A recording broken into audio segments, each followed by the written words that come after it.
Okay, so I'll pick up kind of where I left off. The question was, I'm sure that you agree that couples should live together prior to marriage. The question is for how long and who should move into whose place.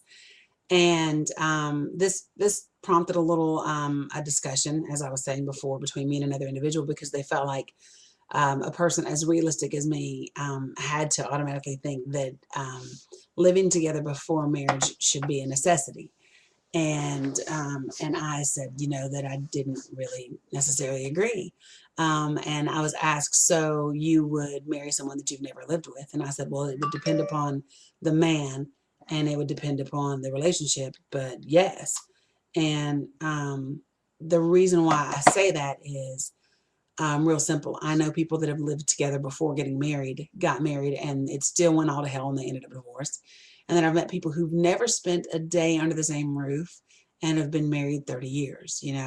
So I don't think that it increases your odds of a successful marriage one way or the other. I really think, and the other question was, well, don't you think that, it's that people should have premarital sex before getting married too? And my thing is this: we're worried about the wrong things. I know people who have phenomenal sex who hate each other and still end up divorced. So there's no secret formula or no must-haves as to what has to happen before you marry somebody. Those things aren't the core of what will keep someone with you and keep you together.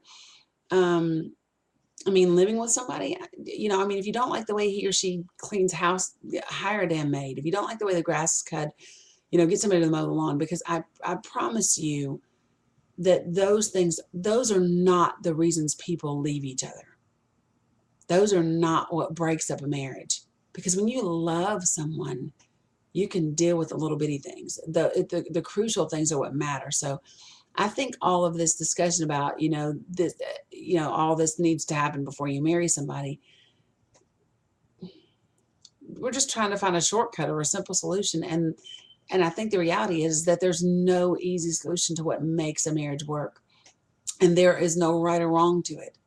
There really isn't. Um, and until somebody, can show me a serious batch of statistical information that says, you know, this is the answer, just not buying into it. So, how long and who should move into who and whose place, that varies depending on people, relationships. Everybody is different. There is no formula that's going to make this thing right. It has to do with your mindset and who you're with and what you all are willing to do to stay together and make it work. Next question. This is for Phoenix. How did you feel about my poetry the first time you heard me spit? Um, I think, here's the thing, if I'm being 100% frank, and take this now because you know me, I don't pay a lot of attention the first time that I hear or see somebody. And at the time that I first heard you, I was either getting ready for nationals or had just come back from nationals and was in a completely crazy place. Since then, I've listened to your work and actually know that you can write and that you have something valid to say. I do think that if you want people to listen to you, you're going to have to keep them from looking so much, which is funny with female poets. We have that challenge, right? If you're cute and you're a female and you're a poet, you're going to have a challenge. So I would say, if you ever want to slam, especially, tone it down, cover the girls, and make people listen, because you, my love, do have something to say and you say it very well. So hopefully that answers your question somewhat. Next one. What's the wildest sexual fantasy you've ever put into action? You know what? While I'm extremely sensual when it comes to sex and relationships, I'm pretty conservative still. So, I don't know. Like, besides having sex in a car, I don't really know that I've done anything that crazy. I'm not a member of the, what is it, the Mile High Club or whatever. I'm not a member of that. I'm not an exhibitionist. No parks, no sand in my ass on the beach, none of that. So I guess I have room to grow in this area. Next question. If you ever dated a woman, what would your type be? Please describe. Everybody asks me this about women, and I have said before that I can see females and understand how another female might find that person attractive. For me, when I see a female, I can appreciate their beauty or their attractiveness, but I'm not physically attracted to women. Like I can see a man and be like, I would love to, he could get it. I've never met a female that been like, she could get it. um, Having said that, I would assume that it would be just like men for me because I don't have a type of man, not physically anyway. Like I can say that I prefer them dark skin and tall, but I've dated them light skin, white, and almost the damn near same height as me. So I don't have a type. For me, my type is what happens internally. It's their confidence, it's their swag, it's their personality, it's their intelligence, it's their ability to get me mentally. Those are the things that's my type, if that makes sense. Next question: have you ever had stage fright? And if so, what did you do to get over it? And how long did it take you? This is from Misty.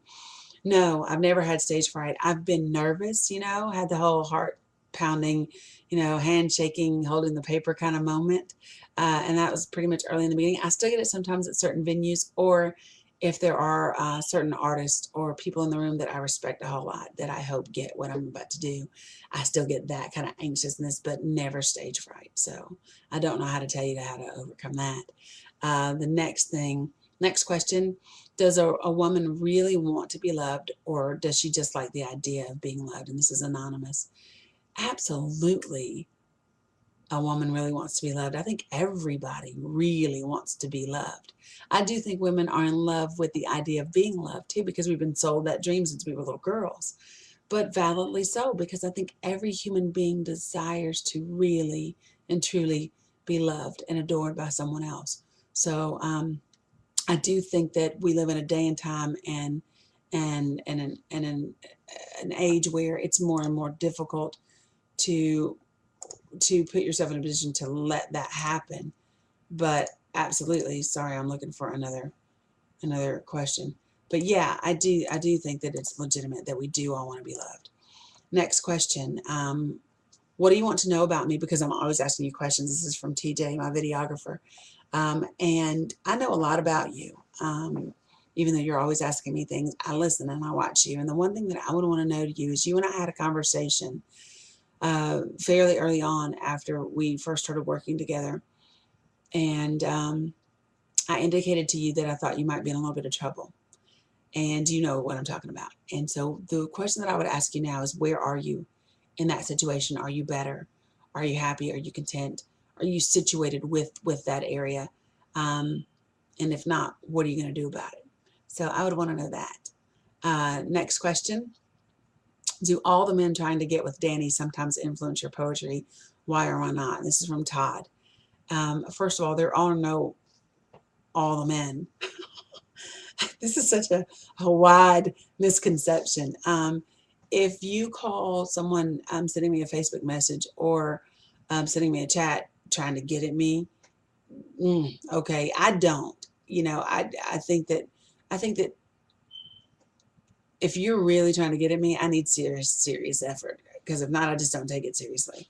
So in my mind, I don't have a ton of men trying to get at me, because I just don't. I don't get asked out of town. I don't go out of town. Now, I will say this. The people in my life, whether they're men trying to get at me, whether it's my children, whether it's,